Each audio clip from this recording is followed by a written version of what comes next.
Assalamualaikum warahmatullahi wabarakatuh. Selamat datang kembali di channel Hikmah Misteri. Dan tentunya masih bersama saya Mas Nara. Apa kabar kalian semua? Semoga selalu baik-baik saja, sehat badannya, dilimpahkan rezekinya, dan dihindarkan dari segala mara bahaya. Amin. Di kesempatan kali ini saya akan menceritakan sebuah cerita horor dengan judul Hilangnya Pisang Suamiku, melanjutkan dari part kemarin. Oke, seperti biasa sebelum ke ceritanya, bagi kalian yang belum subscribe channel ini, silahkan bisa subscribe dulu dan aktifkan lonceng notifikasinya agar kalian tidak ketinggalan cerita dari channel Hikmah Misteri yang akan selalu menggetarkan hati kalian. Oke, terima kasih, and so get ready to be haunted.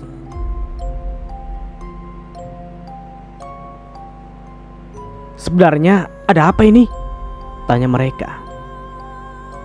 Rosi dan keluarganya melakukan pesugihan monyet. Bahkan mereka tega menghilangkan pisang si Permadi, ucap Pak RT. Memangnya Kang Permadi punya pohon pisang? Tanya Ustadz Hasan.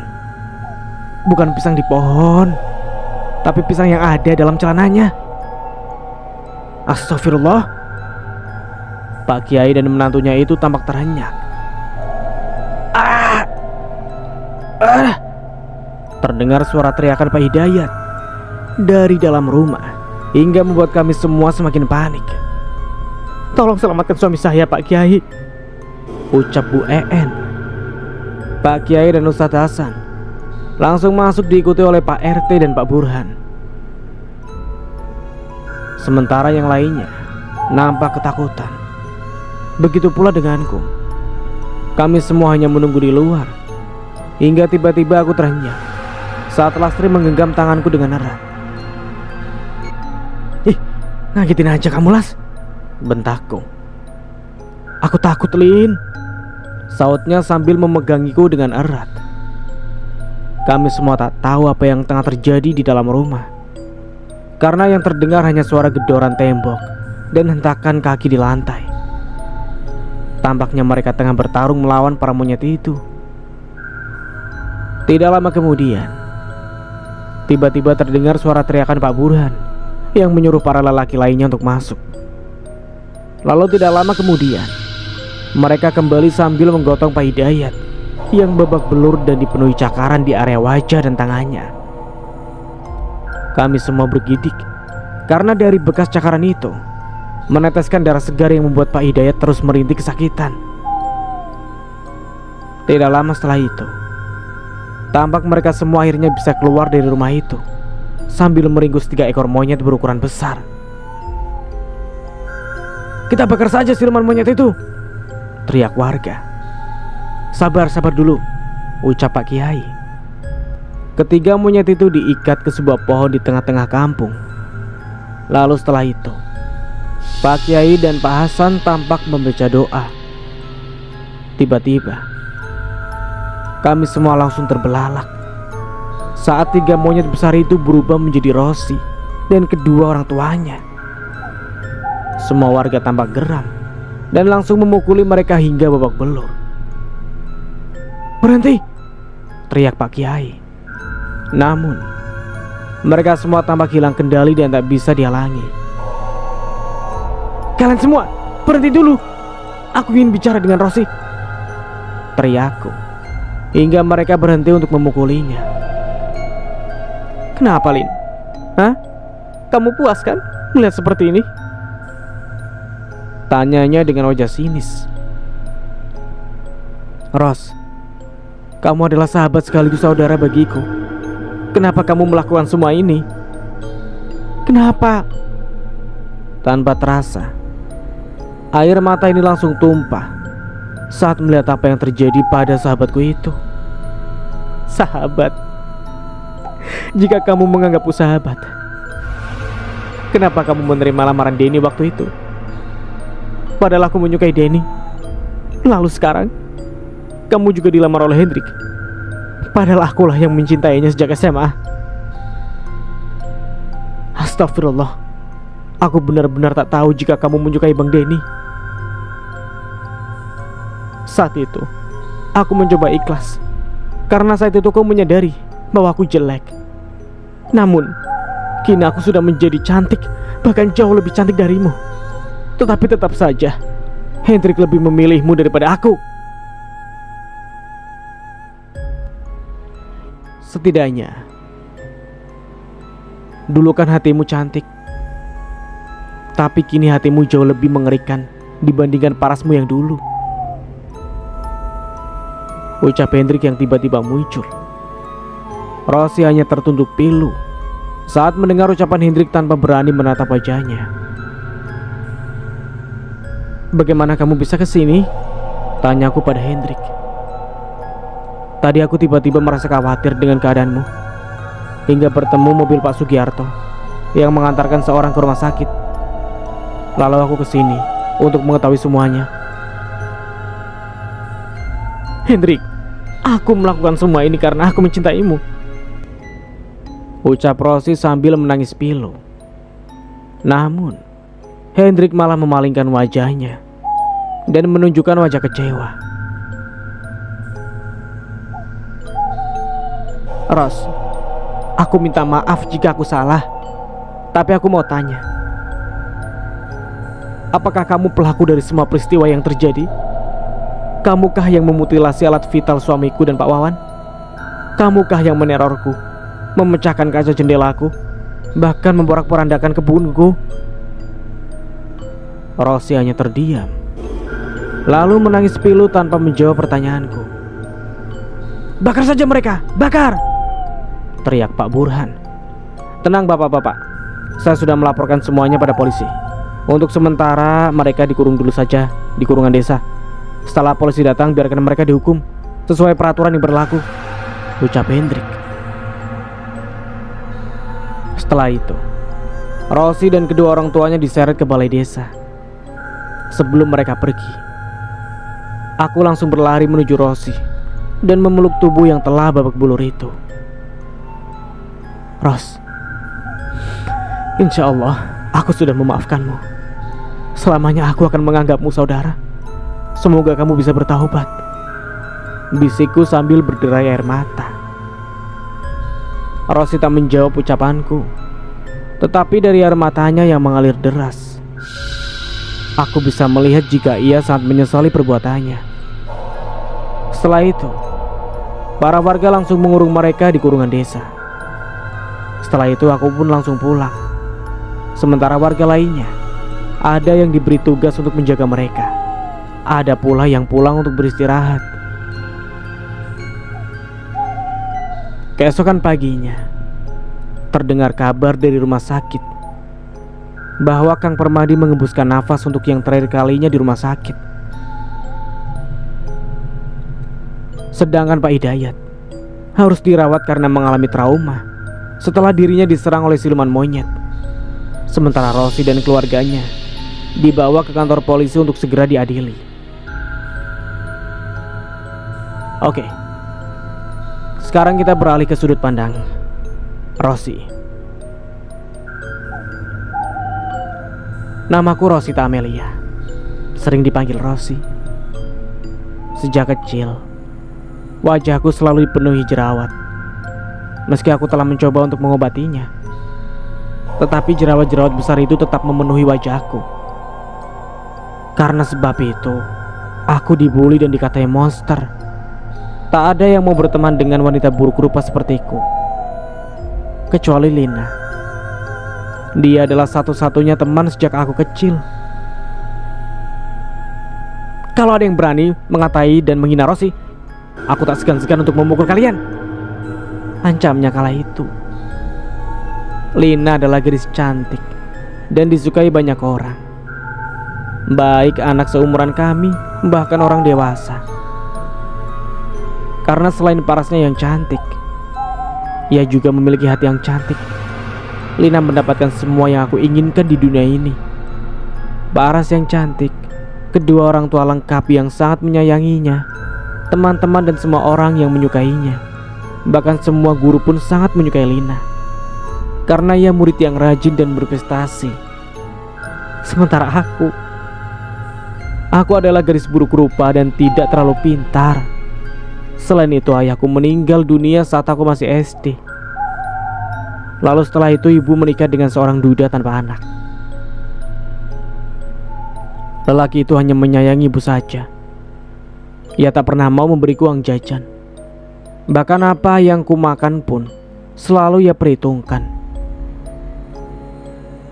Untunglah ada kedua orang tua Lina yang sangat baik padaku.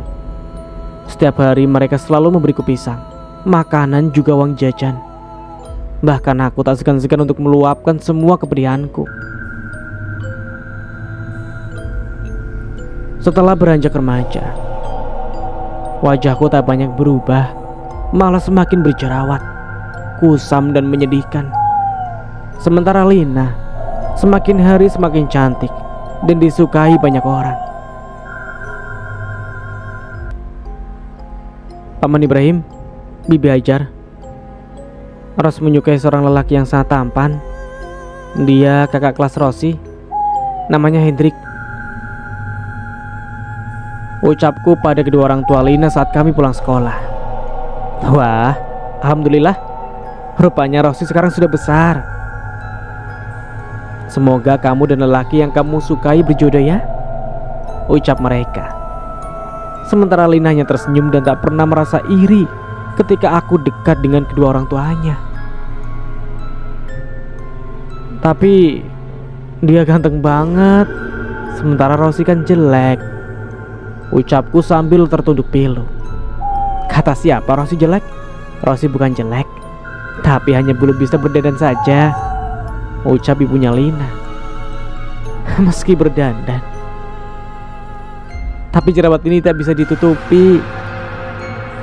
Rosi sayang, asal kamu tahu ya, dulu Bibi juga berjerawat dan jelek, tetapi ayahnya Lina tetap menyukai dan mengejar-ngejar Bibi. Masa?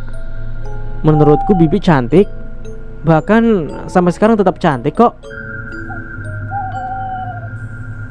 Iya benar, dulu ibunya Lina berjerawat dan kusam, tapi hatinya sangat cantik dan murah hati. Ya, sehingga paman jatuh cinta kepadanya.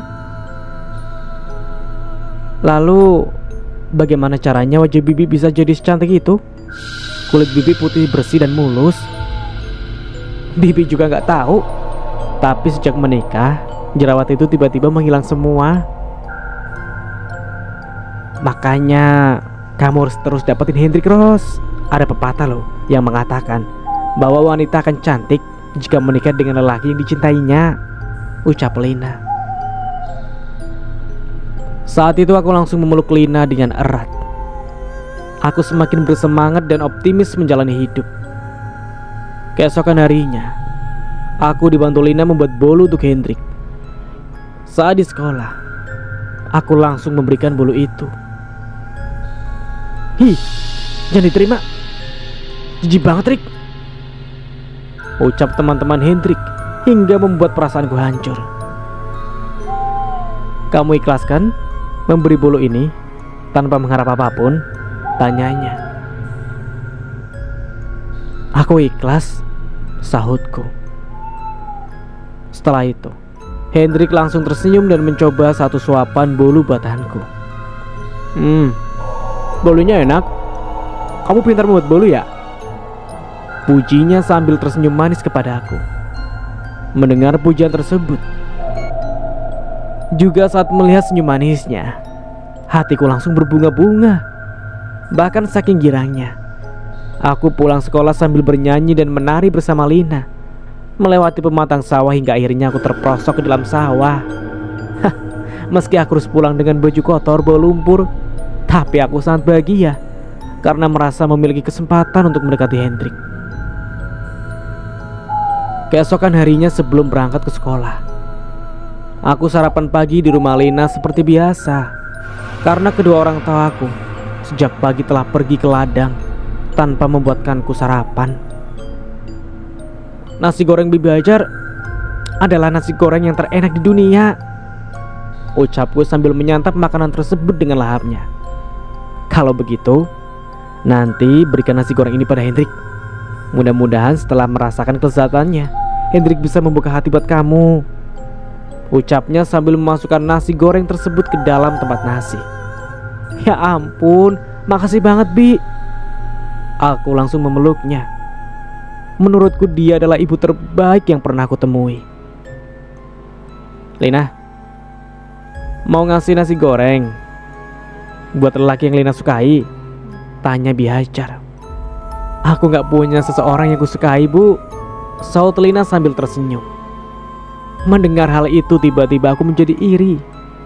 Karena Lina memang belum menyukai siapapun, tapi banyak teman lelaki yang menyukainya. Setelah itu kami pun langsung berangkat ke sekolah. Lin, aku mau mengambil Hendrik dulu ya, ucapku. Oke, sautnya sambil bergegas ke kelas.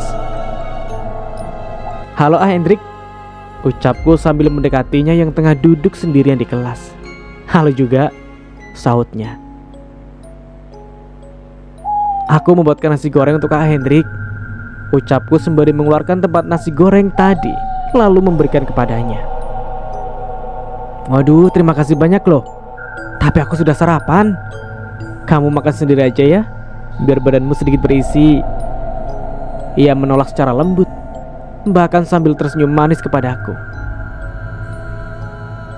Oh ya sudah, kalau begitu aku pamit dulu ya. Ngomong-ngomong, teman kamu itu siapa ya, yang selalu kemana-mana bersamamu? Maksudnya Lina? Nah iya, titip salam ya sama dia. Aku sangat terkejut saat mengetahui kalau Hendrik menyukai Lina. Namun tak akan kubiarkan semua itu terjadi. Lina sudah dijodohkan oleh kedua orang tuanya. Katanya setelah lulus SMA dia akan segera menikah. Aku terpaksa berbohong agar Hendrik tak menyukai Lina lagi. Oh gitu ya. Ia tampak kecewa saat mendengar jawabanku. Lalu setelah itu ia pamit pergi ke kantin. Setelah itu aku langsung bergegas menuju kelas. Bagaimana nasi gorengnya? Diterima? Tanya Lina saat aku tiba di kelas. Dia bilang dia sudah sarapan. Ya sudah, jangan sedih, kan masih ada besok atau lusa. Kita buatkan lagi makanan untuknya. Menurutmu Hendrik itu ganteng gak? Tanya aku. Ganteng sih. Kamu suka gak? Aku kembali bertanya. Enggak lah, mana mungkin aku menyukai lelaki yang kamu sukai, sahutnya. Kalau aku gak suka sama Hendrik, berarti kamu suka sama dia. Udah, jangan bertanya hal macam-macam, sautnya sambil mengalihkan pembicaraan. Semua berlalu begitu saja, hingga akhirnya aku memberanikan diri untuk mengutarakan perasaanku pada Hendrik. Maaf, aku gak mau pacaran dulu. Aku mau fokus belajar agar bisa lulus dengan nilai terbaik, sahutnya. Meski jawabannya membuatku kecewa, tetapi setidaknya aku masih memiliki kesempatan untuk terus mendekatinya. Hingga akhirnya ia lulus SMA, sedangkan aku dan Lina naik ke kelas 3. Sejak itu aku tak pernah lagi melihatnya, karena katanya ia kuliah ke Jakarta. Sejak kepergian Hendrik, hatiku menjadi terasa kosong. Namun Lina selalu meyakinkanku bahwa suatu hari Hendrik akan kembali, karena kedua orang tuanya masih tinggal di kampung sebelah. Mereka tidak pindah ke Jakarta. Suatu hari ada seorang warga pindahan dari Jakarta, Denny namanya. Lelaki yang usianya tampak lebih tua beberapa tahun dariku. Dia tampak sangat tampan dan dewasa. Aku yang merasa hampa karena kehilangan Hendrik, tiba-tiba kembali bersemangat sejak kedatangannya. Hai, sapanya saat aku dan Lina kebetulan melewatinya setelah pulang dari warung. Hai juga. Ganteng, sahutku. Panggil saja Denny, Bang Denny, ucapnya sambil menyodorkan tangan pada Lina. Duluan ya, saut Lina sambil bergegas pergi tanpa memperdulikan lelaki itu yang tengah mengajaknya berkenalan. Dia kenapa? Kok sombong banget? Tanyanya. Dia sudah punya pacar, makanya sombong. Cuma pacar, belum menikah kan? Aku akan berusaha untuk mendekatinya. Aku sangat terkejut sekaligus kecewa saat mendengar jawabannya. Tapi sama halnya dengan dia, aku juga akan berusaha untuk mendekatinya. Rupanya, lelaki itu tidak main-main dengan ucapannya. Karena dia terus berusaha mendekati Lina dengan cara mendekati kedua orang tuanya. Setelah lulus SMA, aku dan Lina melamar pekerjaan di toko pakaian. Namun, lagi-lagi aku harus kecewa karena mereka lebih memilih Lina yang cantik dan menolakku dengan alasan karena aku tak berpenampilan menarik. Tak hanya itu, aku juga harus menelan kekecewaan saat mengetahui bahwa Bang Denny dan Lina semakin dekat. Bahkan sering kulihat Bang Denny mengantar jemput Lina ke tempat kerja. Penderitaanku tak habis di situ. Bahkan aku dilecehkan oleh seorang pemuda yang tengah mabuk di kebun kopi saat aku pulang dari warung. Setelah dilecehkan, pemuda itu langsung berteriak saat melihat wajahku. Dia bilang kalau dia sangat menyesal telah memperkosa gadis buruk rupa sepertiku. Apa yang dilakukan pemuda itu padaku dipergoki oleh Pak RT yang kebetulan lewat. Hingga akhirnya kami malah dinikahkan secara paksa.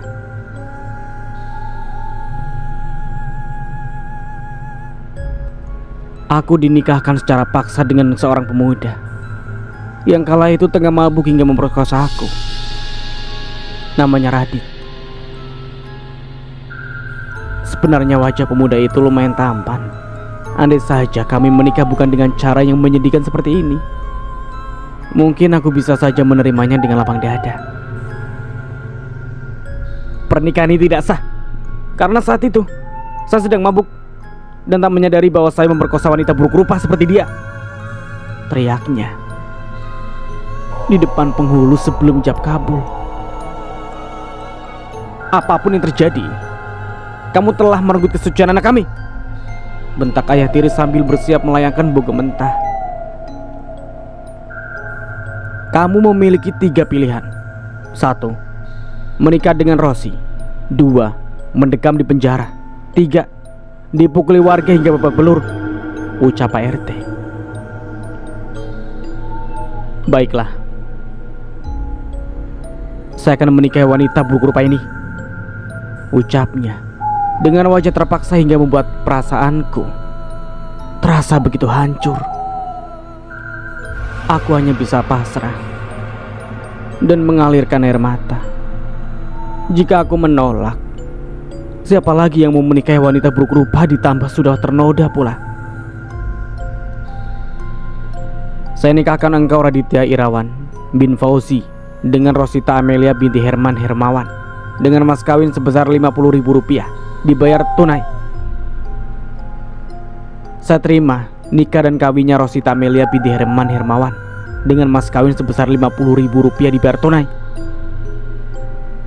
ucap pemuda itu dengan wajah terpaksa. Bagaimana para saksi? Sah? Sah. Setelah hari itu, aku resmi menjadi istrinya, lalu dibawa ke rumahnya. Untungnya kedua mertuaku sangat baik dan bisa menerima semua kekuranganku. Bahkan mereka selalu membela aku setiap kali Kang Radit bersikap kasar padaku. Sejak saat itu, aku berusaha untuk menjadi istri yang baik untuknya, menyiapkan semua keperluannya, dan berusaha untuk menjadi menantu yang baik untuk kedua mertuaku.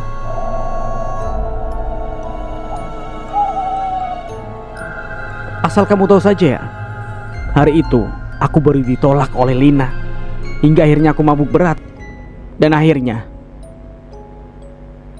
aku bertemu wanita buruk rupa sepertimu.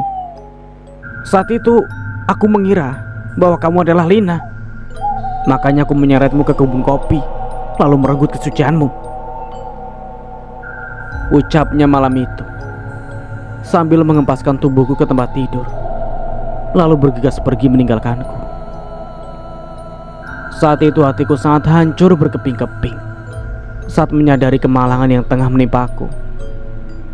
Namun tak ada yang bisa kulakukan selain menangis. Aku juga tak mungkin pulang ke rumah, karena aku sudah tak sanggup menerima kebencian dari ayah tiriku. Rosi, sabar ya. Semoga nanti Radit akan berubah, ucap ibu mertua sambil memelukku dengan erat.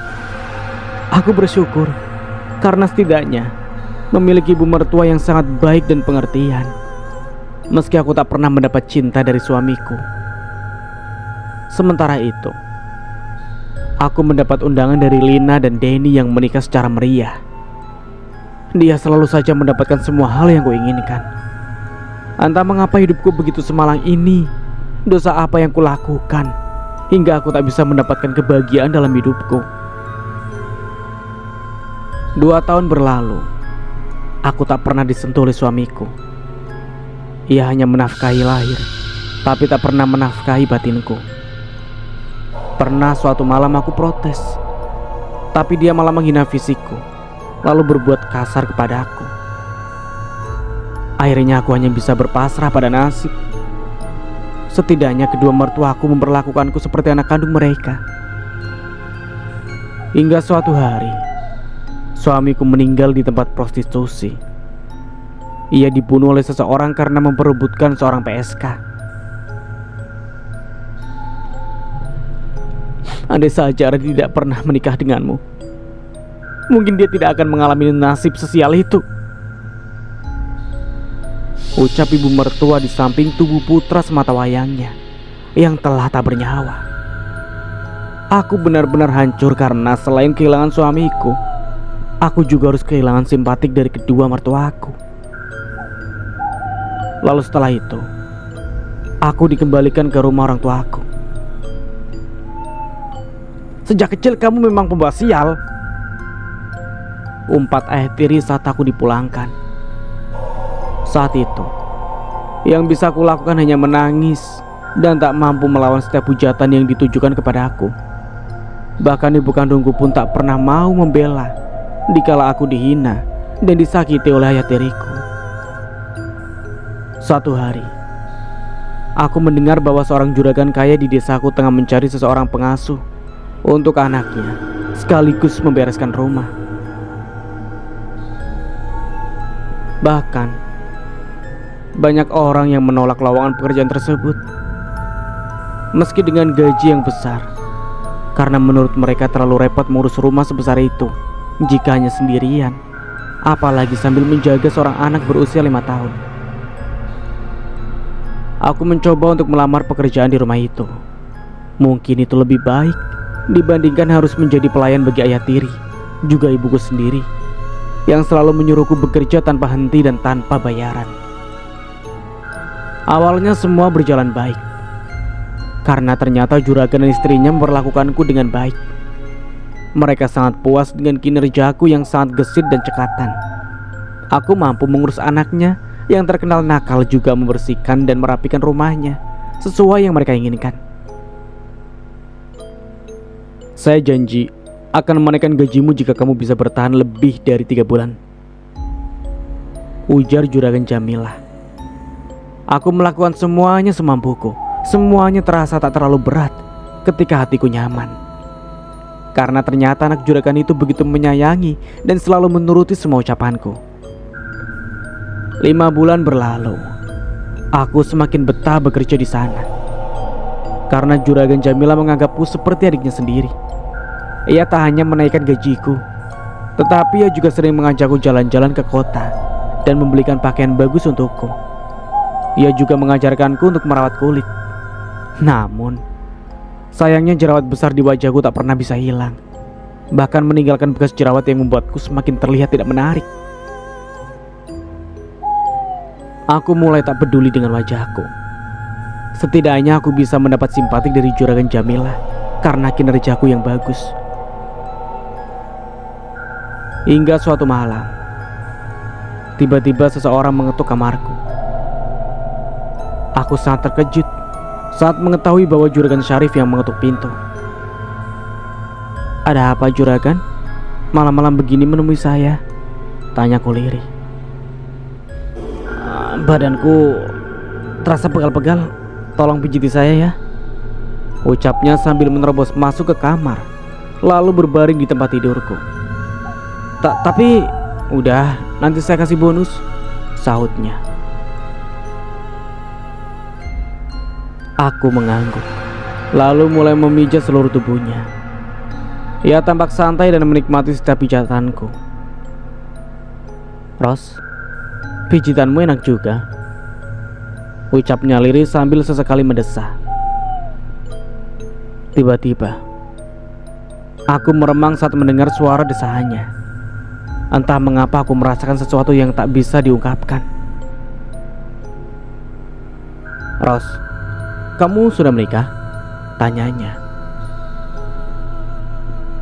Lalu dengan polosnya aku menceritakan semua yang terjadi kepada aku. Bahkan aku bercerita bahwa suamiku tak sudi untuk menafkahi batinku. Menurut saya, kamu itu tidak terlalu buruk. Tubuh kamu menarik, ucapnya hingga membuat darah di dada terasa berdesir-desir. Perlahan, ia menyentuh tanganku lalu mengecupnya dengan lembut. Ros, berarti kamu belum pernah merasakan nikmatnya bercinta. Karena saat itu kamu dipaksa. Aku mengangguk dengan wajah tersipu malu. Bagaimana kalau saya mengajarimu? Bisiknya. Entah setan apa yang merasuki saat itu, hingga aku menyetujui semua yang ia katakan. Selama hampir 1 jam ia mengajariku sebuah permainan yang sebelumnya tak pernah aku lakukan. Hingga tiba-tiba, prak prak prak prak, buka! Terdengar suara gedoran pintu disertai suara teriakan juragan Jamila. Tanpa menunggu lama, aku langsung beranjak dari tubuh juragan Syarif, lalu segera mengenakan pakaian. Begitu pula dengan lelaki berkumis itu. Ia langsung mengenakan pakaiannya lalu berlari menuju pintu. Sayang, ampuni Akang, karena Akang digoda oleh si Rosi. Sumpah, Akang benar-benar merasa diperdaya olehnya. Aku sangat terkejut karena juragan Syarif malah memutarbalikkan fakta. Plak, plak. 2 buah tamparan mendarat di pipi kanan dan kiriku. Ampun juragan, saya dipaksa oleh juragan Syarif. Aku berlutut dan memohon ampun padanya. Tentu saja saya lebih mempercayai suami saya, karena tak mungkin ada lelaki normal yang berselingkuh dengan wanita sejelek kamu, ucapnya sambil menjambak rambutku. Ucapan yang ia lontarkan jauh lebih terasa menyakitkan dibandingkan tamparan juga jambakan yang ia lakukan. Setelah itu aku diusir secara hina, bahkan dipermalukan.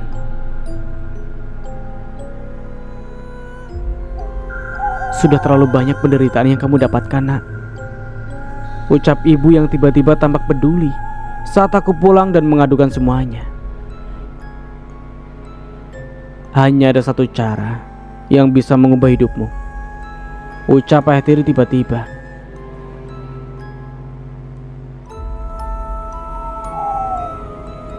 Apa yang bisa aku lakukan? Aku akan melakukan apapun, asal aku bisa menjadi cantik dan banyak uang. Aku benar-benar sudah merasa bosan hidup sengsara, menderita dan diinjak-injak oleh orang lain. Jawabannya adalah pesugihan, sahutnya, hingga membuatku membelalakan mata. Aku menyetujui usulan ibu dan Ayah Tiri untuk menemui Ki Sancang Halimun. Kami tiba di sebuah kampung mati yang sudah lama terbengkalai. Lalu di antara deretan rumah kosong itu ada sebuah rumah besar yang dihuni oleh seorang nenek dan kakek.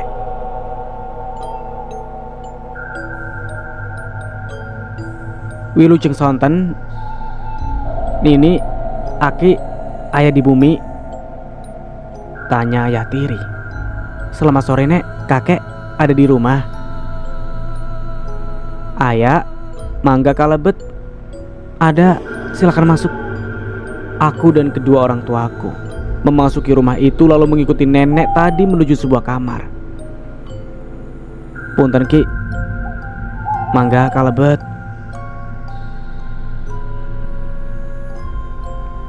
Kalian ingin meraup kekayaan secara instan? Tanya lelaki berambut putih berpakaian serba hitam itu. To the point, saat kami baru saja duduk bersila di ruangan itu. Iya Ki, tapi selain ingin kaya raya, saya juga ingin menjadi cantik jelita. Permintaanmu banyak sekali, maka ada berbagai syarat yang harus kamu penuhi, ucap lelaki tua itu. Saya akan melakukan apa saja, ucapku. Bagus, tapi sebelum itu saya minta DP-nya terlebih dahulu. Aku sedikit mengernyitkan dahi. Mau kaya raya, kok harus ngasih uang terlebih dahulu? Kenapa dia nggak melakukan pesugihan saja, biar kaya raya? Ada tidak? Tanyanya. Ki, bagaimana kalau saya memberikan uangnya langsung saya lunasi? Malah saya kasih 2 kali lipat setelah saya berhasil dalam pesugihan ini. Saya maunya uang halal, bukan uang hasil pesugihan. Untuk kesekian kalinya aku mengernyitkan dahi. Udah, berikan saja kalung emas yang kamu pakai, bisik Kayatiri. Aku mengangguk, lalu segera mencopot kalung emas hasil jerih payah bekerja di rumah Juragan Syarif dan Jamilah. Setelah memberikan kalung emas milikku, aku dibawa ke sebuah gunung.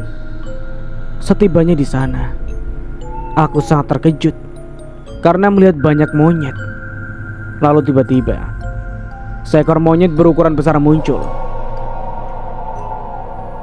Berikan salam penghormatan, ucap Ki Sancang. Aku langsung menurut dan berlutut di hadapannya. Setelah itu, monyet tinggi besar itu langsung membawaku ke gua hingga membuatku menjerit histeris.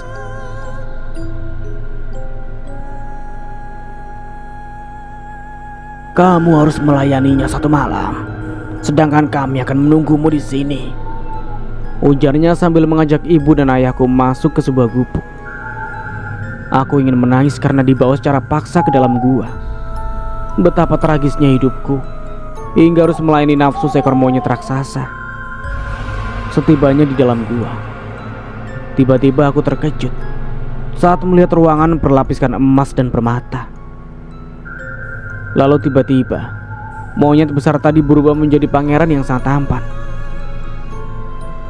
Kamu ingin kaya raya?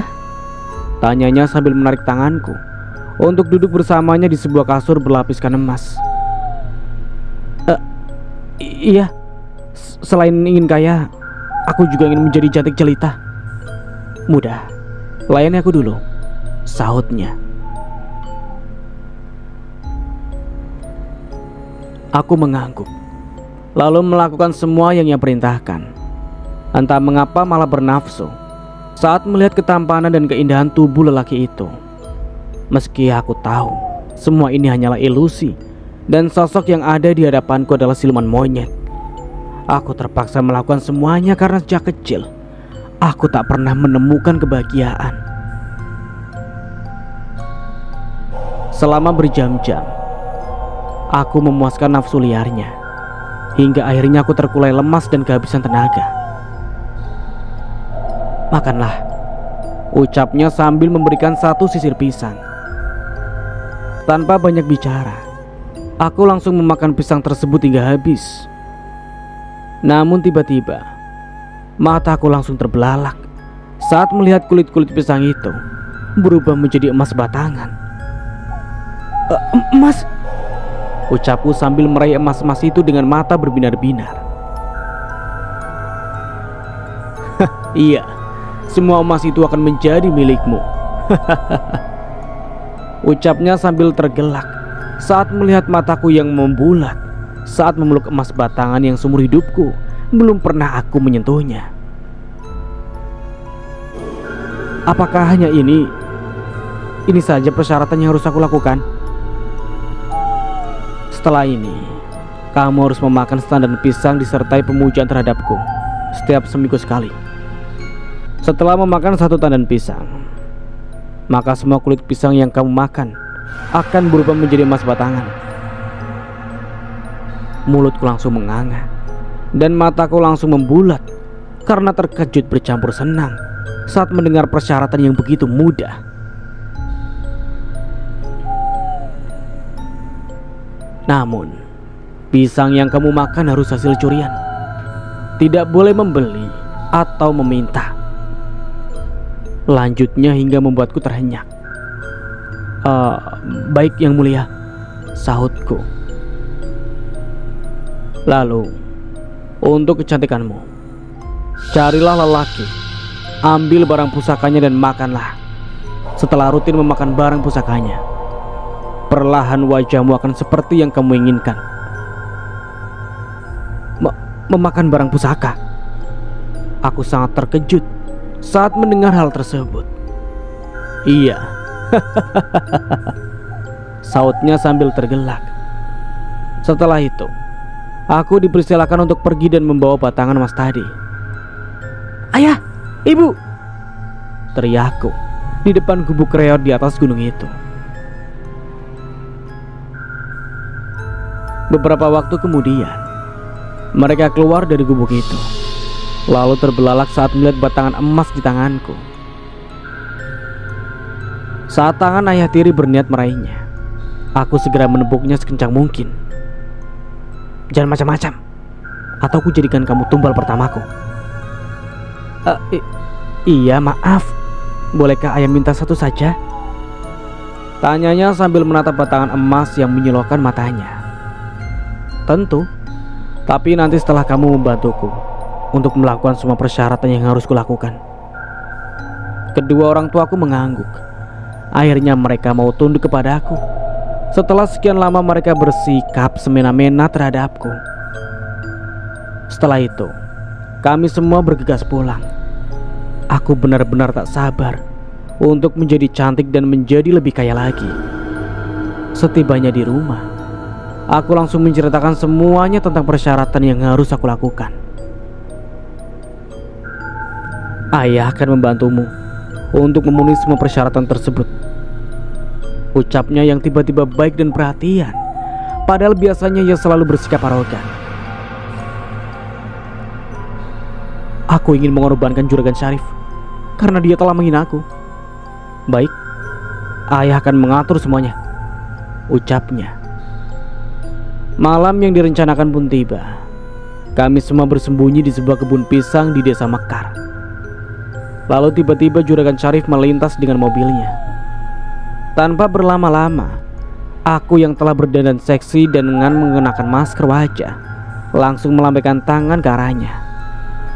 Tanpa berlama-lama, ia langsung turun dari mobil, lalu mengikutiku masuk ke kebun pisang. Di saat itulah kedua orang tuaku membekapnya dengan obat bius. Lalu setelah ia tak sadarkan diri, aku langsung memutilasi sesuatu yang sangat penting bagi dirinya. Setelah berhasil mendapatkan apa yang kami inginkan, kami meninggalkan tubuhnya yang bergelimang darah. Ros, kebetulan ada pisang yang hampir menguning. Sekalian saja kita ambil, ucap ibu. Aku mengangguk. Lalu ayah tiri mulai mengambil tandan pisang itu. Setelah itu kami pun bergegas pulang. Setibanya di rumah, tandan pisang tadi harus diperas terlebih dahulu hingga matang. Sementara itu aku langsung memasak barang pusaka milik Juragan Syarif. Ibu dan ayah tiri tampak tercengang saat melihatku menyantap gulai tersebut. Meski sebenarnya aku sedikit mual saat membayangkannya, tapi aku harus melakukannya.